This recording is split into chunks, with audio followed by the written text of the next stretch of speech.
Happy Sunday, everyone. A few months ago, the Church of Jesus Christ of Latter-day Saints issued a new essay dealing with, it's called Race and the Church of Jesus Christ of Latter-day Saints. This comes more than a decade after they published the original Race in the Priesthood Gospel Topics essay, where they tackled that issue.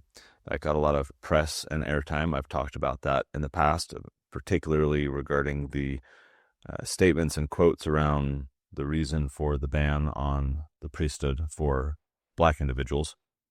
But this new essay, not regurgitates, but it kind of incorporates a lot of the ideas from the previous essay, including, not giving any definitive reason why the church's policy ban on the priesthood for Blacks was there.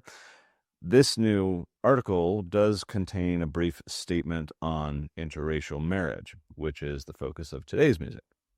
So the question that's asked in the document itself is, does the church discourage interracial marriage? The answer is, in the article, the church does not teach that mixed race marriages are wrong and does not discourage interracial marriage. Many interracial, international, and intercultural couples share a strong foundation in the restored gospel of Jesus Christ and are sealed in holy temples. End of statement. Okay. Now, that statement notes correctly that the church does not teach that mixed race marriages are wrong, that the church does not discourage interracial marriage. That is accurate.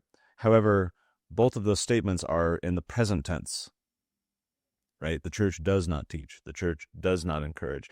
So what this statement does not do is acknowledge past statements from church leaders doing exactly that, teaching that mixed race marriages are wrong, discouraging interracial marriage.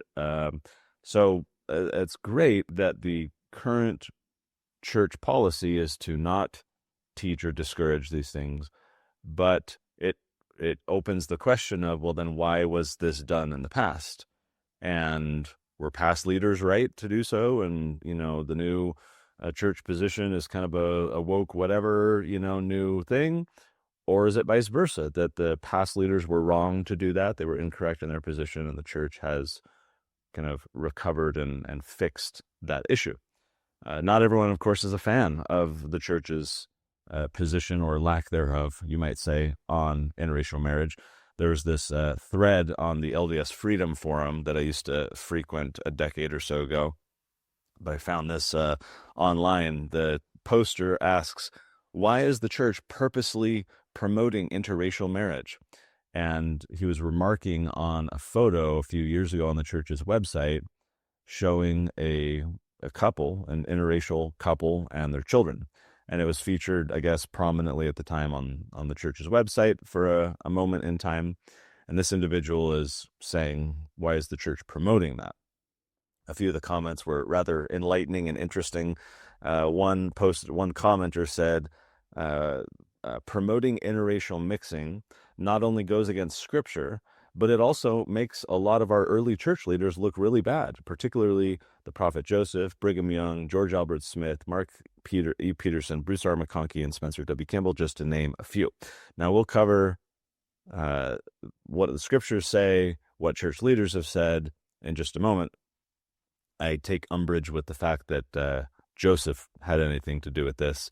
He was ordained Elijah Abel, a Black individual, to the priesthood. This came from Brigham later. You can't hang this on Joseph. That being said, we'll talk about that in a moment. Another commenter said, this is proof that the church is in bed with secret combinations and progressive movements.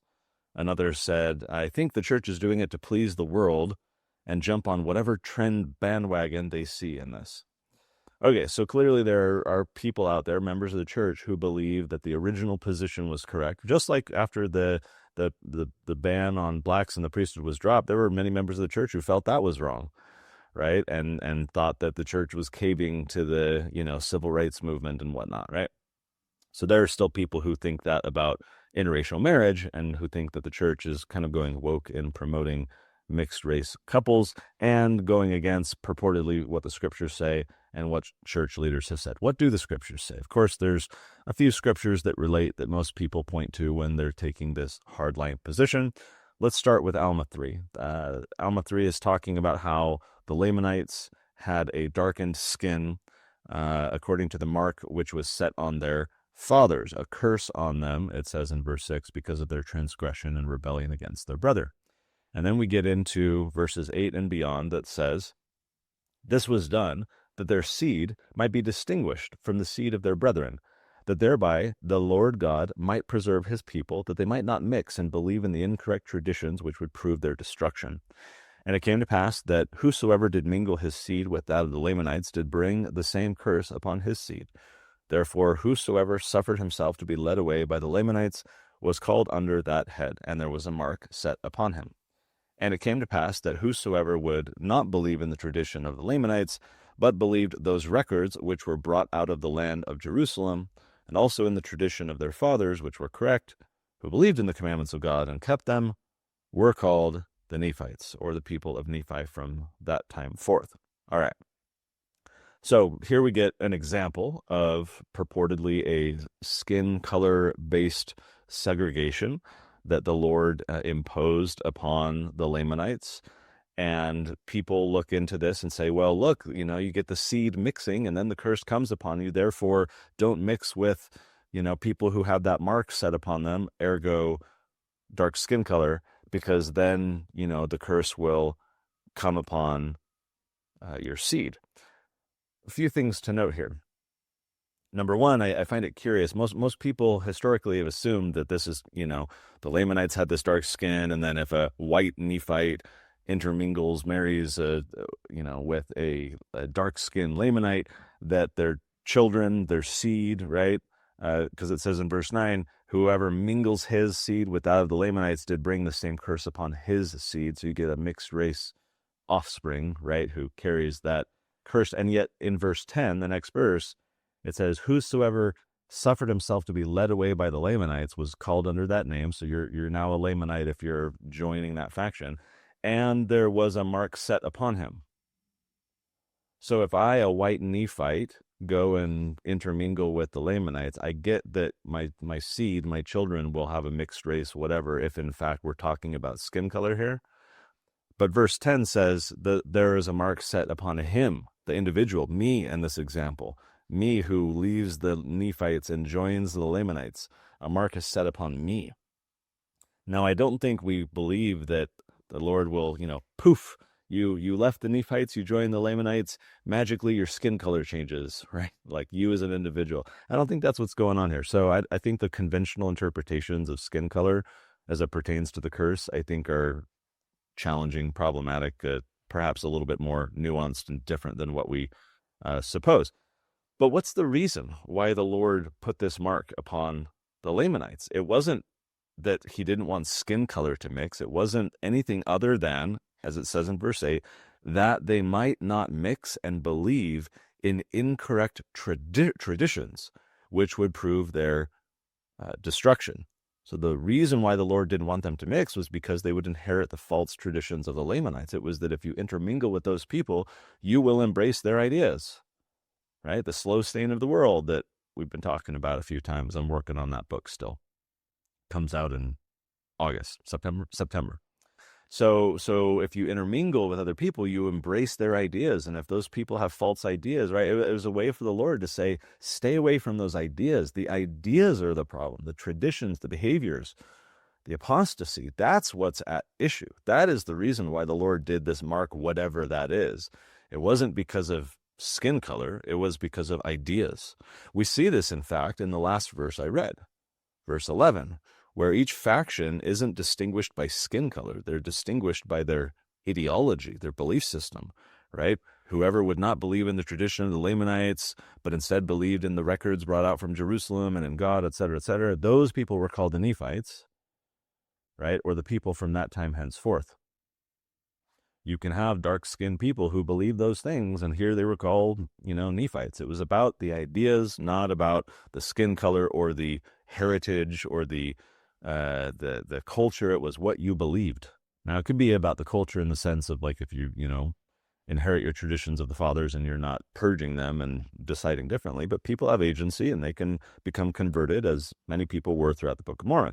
And of course, people of your same race can have incorrect traditions. It's no guarantee that, oh, you married a fellow white person, you're spared that problem of mixing and believing in incorrect traditions. Of course not. Skin color is no guarantee of avoiding incorrect traditions that will prove to your spiritual destruction. We'll talk more about that in just a moment. Let's do another scripture before we get into the church leaders. This comes from 4th Nephi 1. This kind of pushes against the idea, starting in verse 2. And it came to pass in the 36th year, the people were all converted unto the Lord upon all the face of the land, both Nephites and Lamanites, and there were no contentions and disputations among them. And every man did deal justly one with another. And they had all things common among them. Therefore, they were not rich and poor, bond and free, but they were all made free and partakers of the heavenly gift. Okay, so here are people who are converted to the Lord after, most of the wicked people are destroyed, and Jesus has been teaching and organizing his church and, establishing his disciples and church leadership and so forth, right? So you have this Zionic society in 4th Nephi 1 that lasts for quite a long time. And if God didn't want us to intermarry among people with different skin color, well, here we have Nephites and Lamanites, presumably with skin color distinctions, if we're to suppose that the conventional understanding of the mark is what people think it is. Then you have people of different skin color, Nephites and Lamanites, becoming one people. They are all converted unto the Lord, right? So that then presumes they're part of the same society. They're intermingling. They have the same idea, belief system.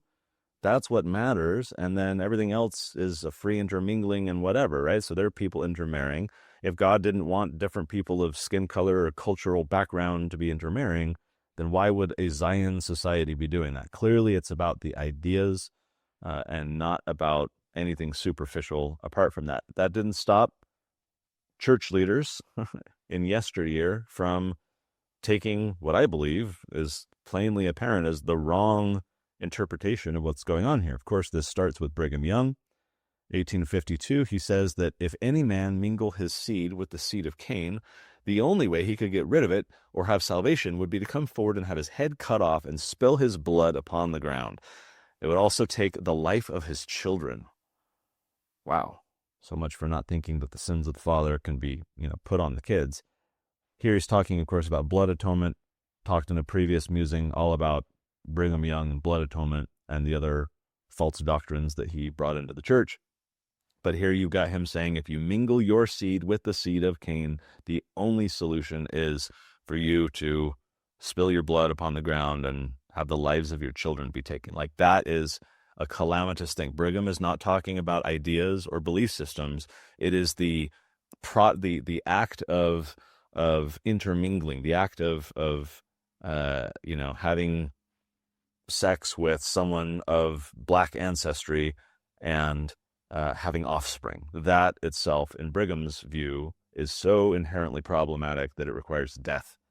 A decade later, he's singing, of course, the same tune. He says, "Shall I tell you the law of God in regard to the African race?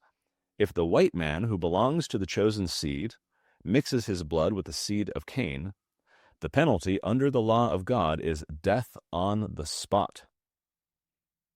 Again, he's not talking about beliefs and ideas and doctrines. He's saying, claiming that the law of God is death as a prescription for intermingling, interracial marriage. Of course, this stands in stark contrast to now the church in its statement saying the church does not teach this. The church does not discourage it. Well, the church did for a while, and church leaders like Brigham Young claimed that it was the law of God.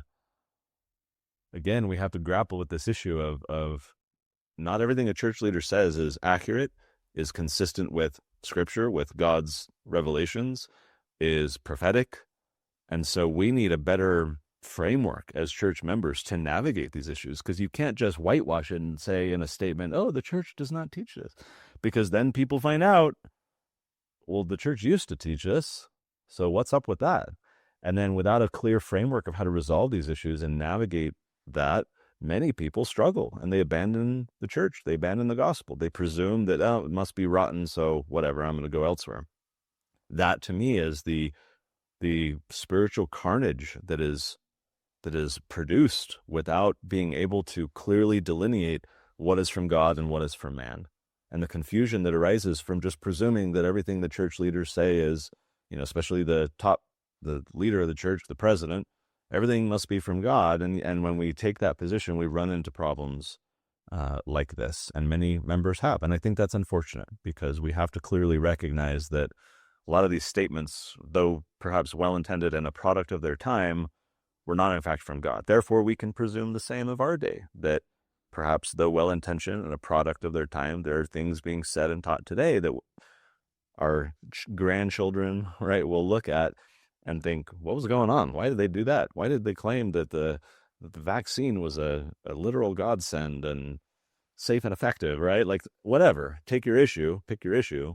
It's clear that we need to do better at sifting between what is actually from God and what is purported to be from God but actually isn't. J. Reuben Clark, let's go almost a century later, 1946. He says, now, you should hate nobody. You should give to every man and every woman, no matter what the color of his and her skin may be, full civil rights. You should treat them as brothers and sisters.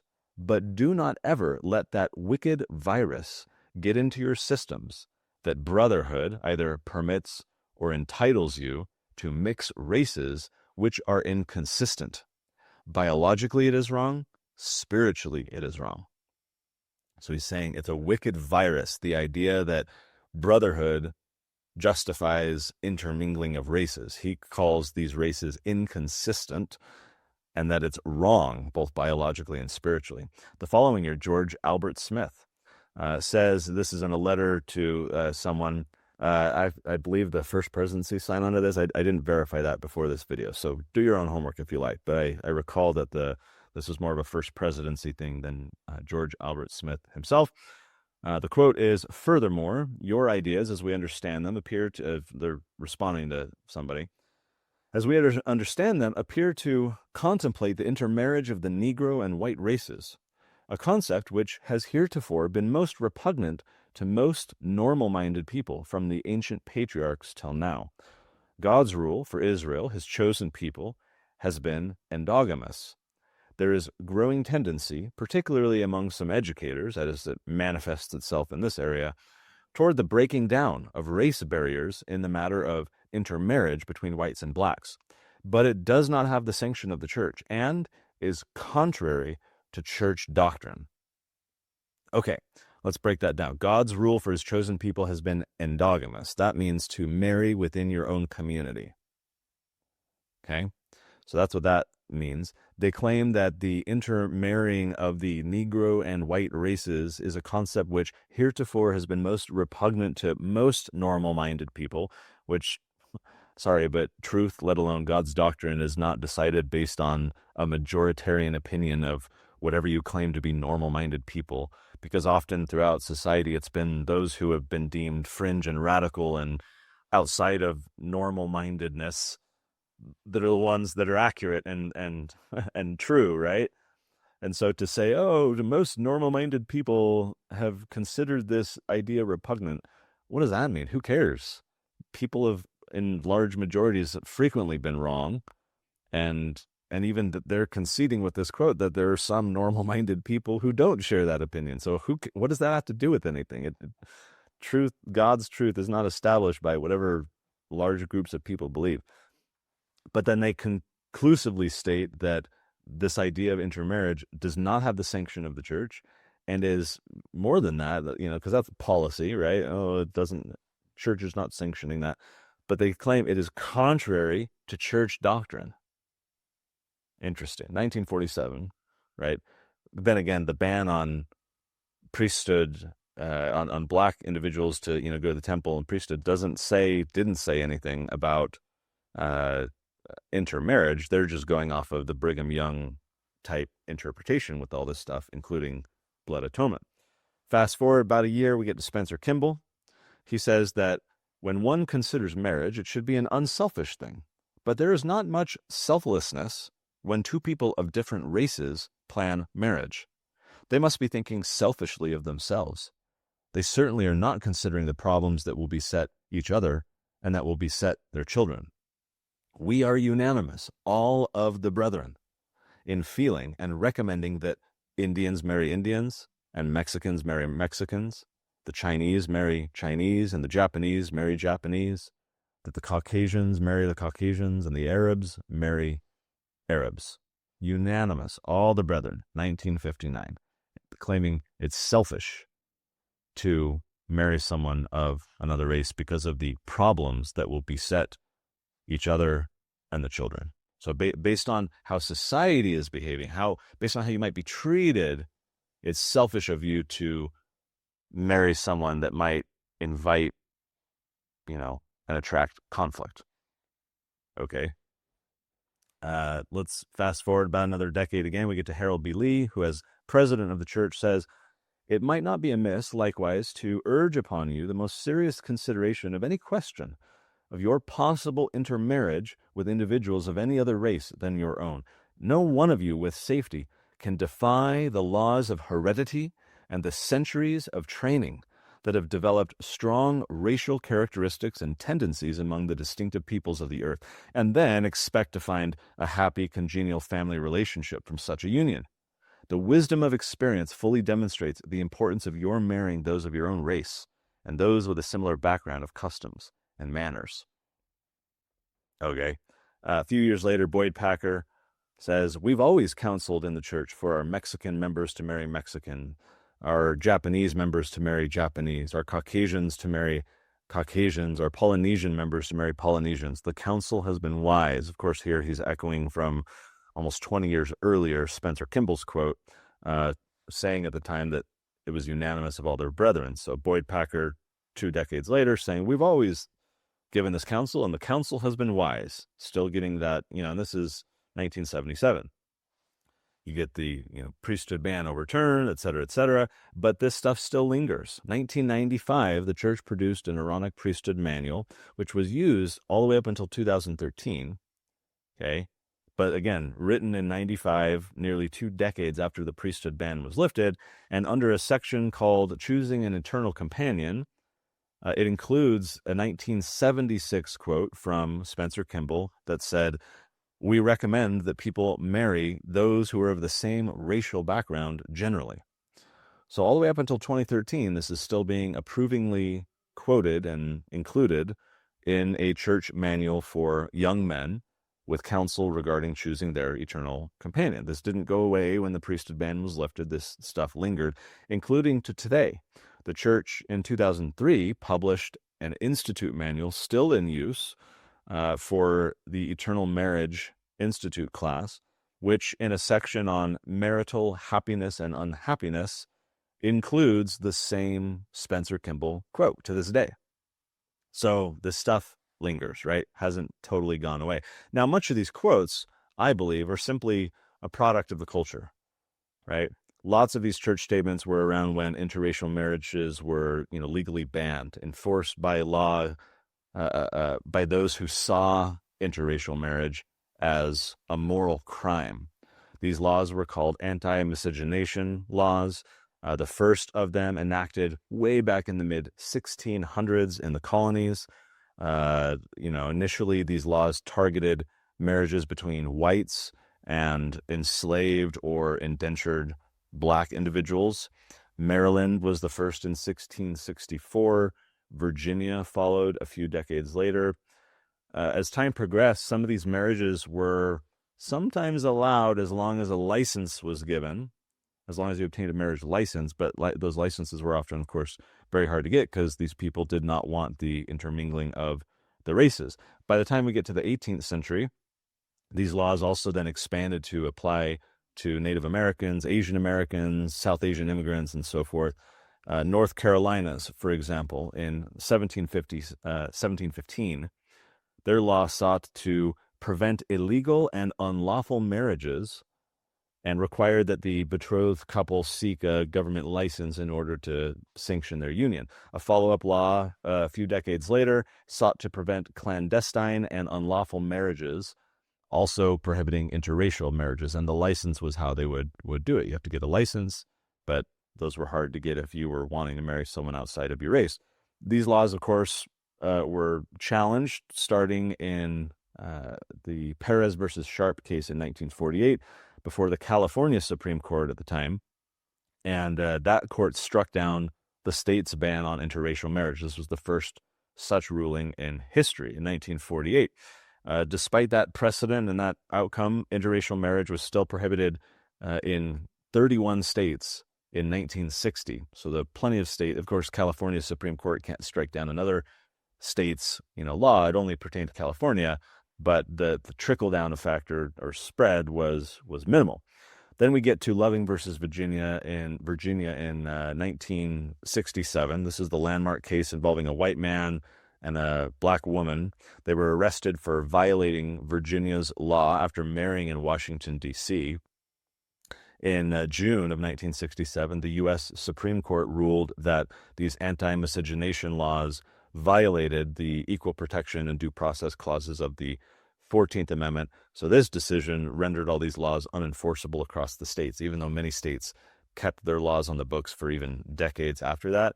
The court ruling invalidated them and made them unenforceable. But these church leader quotes you get at the time were around a time when many people in society all felt this way. Talk about the slow stain of the world. These church leaders themselves were product of this outlook, this worldview and perception about Black people in particular, but people of other races more generally. And so their quotes, seem to reflect the time in which they live, which again is like, if that's not from God, but they're passing it off as if it is, saying this is doctrine and this is the church's policy and this is the law of God, then you're definitely like mixing philosophies of men with scripture or lack thereof. Okay, a few observations to wrap this up. As I said, marriage licensure was the means by which this stuff was enforced in the United States. So the ability to license something is the ability to deny, which is what they wanted to do. They wanted to stop white and Black people from marrying one another. But before licensure, it was just, you go to your church or you do a common law marriage, and these racist, neighbors of yours didn't really have power over whether you could do that in the church or do that based on the common law. And so what did they do? They gave themselves the power to say nobody can get married unless you get a marriage license. So it's now against the law for any marriage, even if you still go do your church thing or whatever, right? You have to get a marriage license before anyone can perform a marriage. And that marriage license process is how interracial couples were denied legally the opportunity to marry. So the power to license is the power to deny. And this isn't entirely relegated to history. In fact, about a decade ago, there was a judge in Louisiana who denied an interracial couple a license, a marriage license. This judge said, "I'm not a racist. I just don't believe in mixing the races that way." This is a decade ago. And of course, it's, in the South, where you still have people thinking this way, but he's using his political power or his pretended political power to deny a license because he has these personal sentiments about what ought to and ought not be done, right?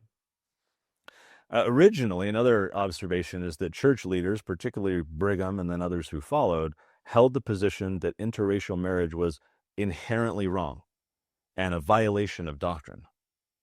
It was only later that church leaders' position on this, still discouraging it, was born of not skin color, but culture, the presumption that the two are connected, that if you're a Black individual of African descent, therefore you've inherited a culture, right? What Harold Lee talked about, the laws of heredity and the centuries of training that have developed strong racial characteristics and tendencies among the distinctive peoples of the earth. That was his quote. But these quotes later evolve into a cultural compatibility issue, right? Oh, you should marry people of a similar cultural background. That's what the emphasis should be, right? We care about your ability to have a productive and loving marriage. Therefore, you should marry those who are of the same racial background generally. Not because it's the law of God to punish white and black people who intermarry, but because the centuries of cultural development have, yielded different backgrounds that lead to incompatibility. So clearly there's an evolution from how church leaders are discouraging this. First it was, this is inherently against, God because of the mark and the curse and so forth, into, oh, we want your marriage to be successful, so you should have a similar background, right? Now, of course, race is not the only thing that can cause cultural difference and thus potential marital conflict. Race is just one of many things. I mean, marrying someone of a vastly different economic background can create all kinds of complications. I know of stories where you get someone from a very high net worth, wealthy family marrying someone who grew up poor and having a different mindset on money and finances and all of that, right? Feelings of self-worth and all of that creates a lot of problems. So economic background can be a source of marital conflict.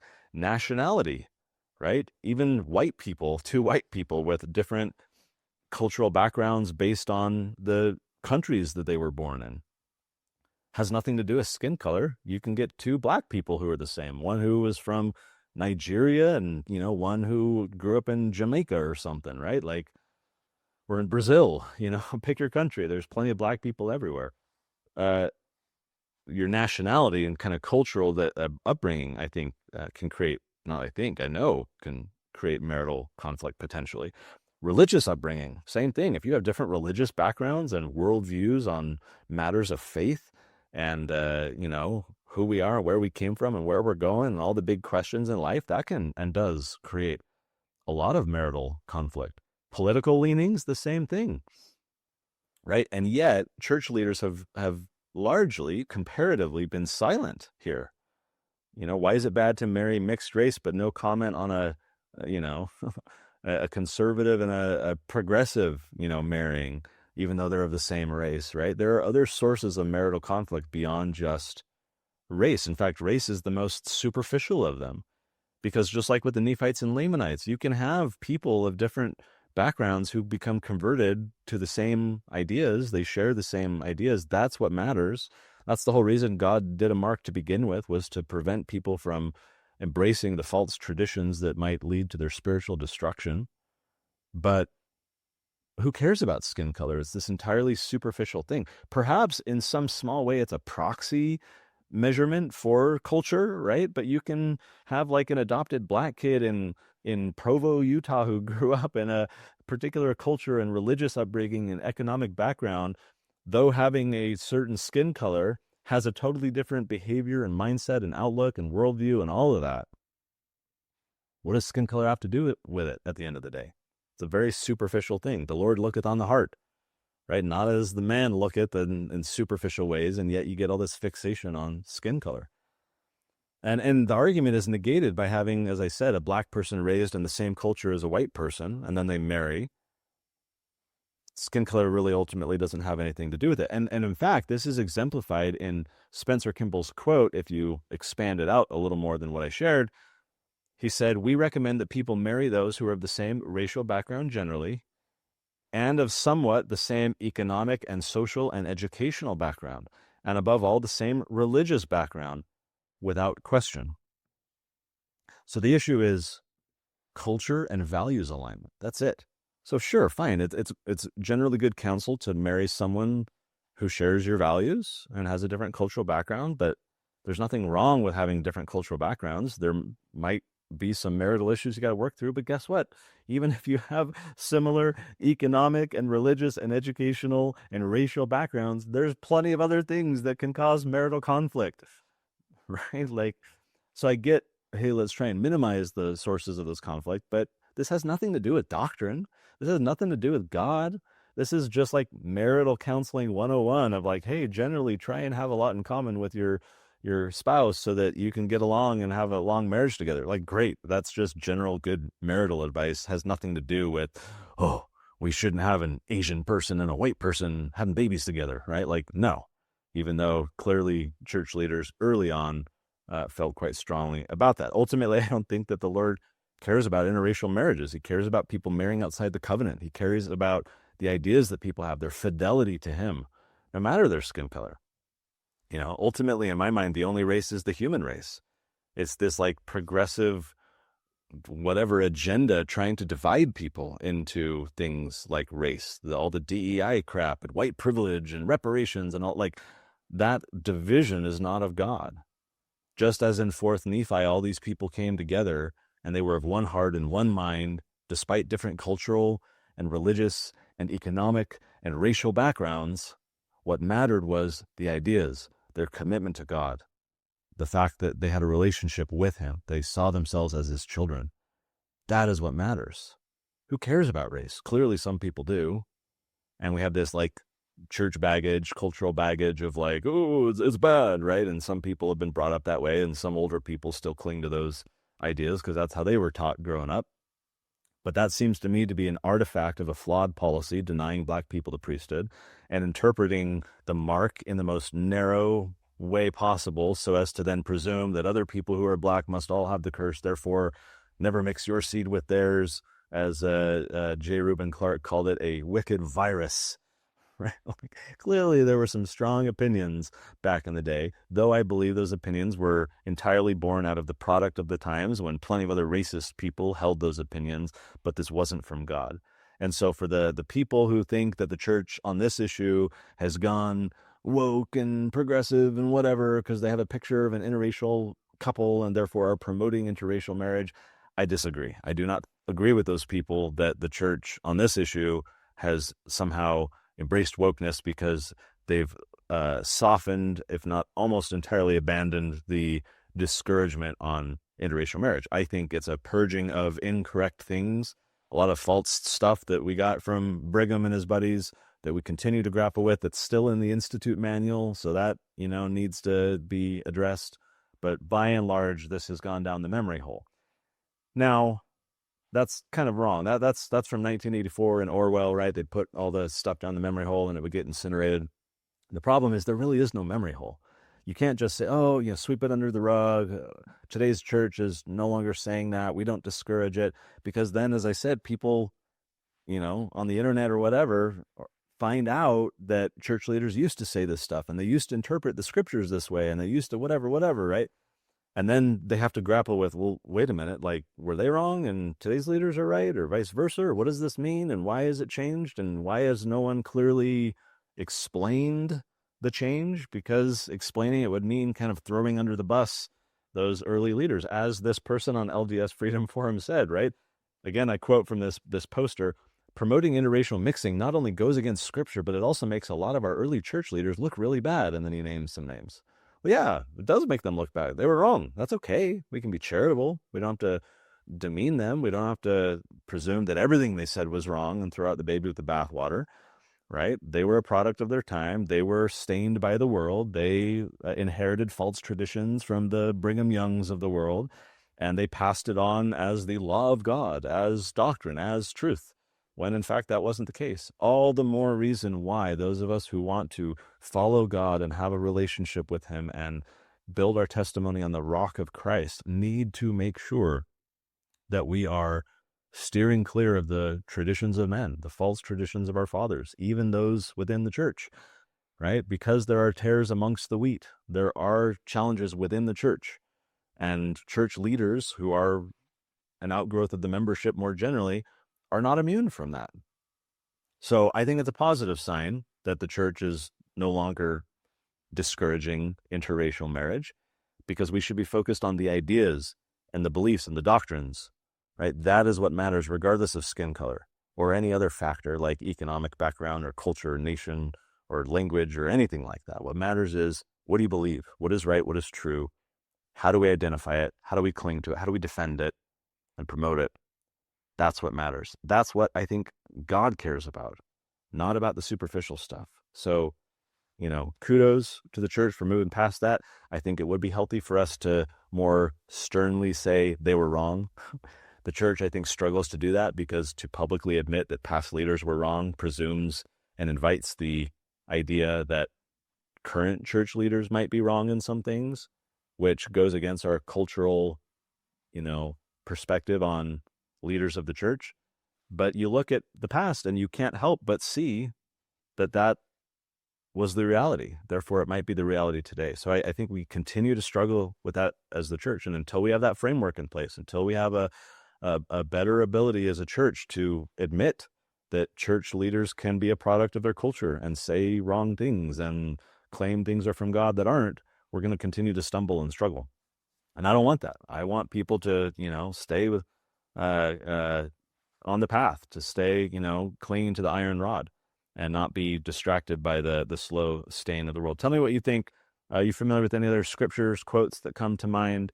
Any personal examples? Of course, I have many friends and others who, acquaintances and colleagues who have interracial marriages, and they get along great. And of course, I'm an outsider into their marriage. I don't know what conflict they may have behind the scenes, but, again, you can have all kinds of conflict in a marriage for any number of reasons. And your skin color and your ancestral heritage, I think, is one of the least impactful things compared to, your economic upbringing, your religious perspective, your political philosophy, and all these things that deeply affect the way you perceive the world, the thoughts you have, the actions that you take. So let me know in the comments what you think. Appreciate you all for listening. If you like it, make sure to subscribe on YouTube, or if you're listening on podcasts, Apple Podcasts, please go leave a review to help spread Sunday musings to more people. Appreciate you all listening, and I'll see you next Sunday.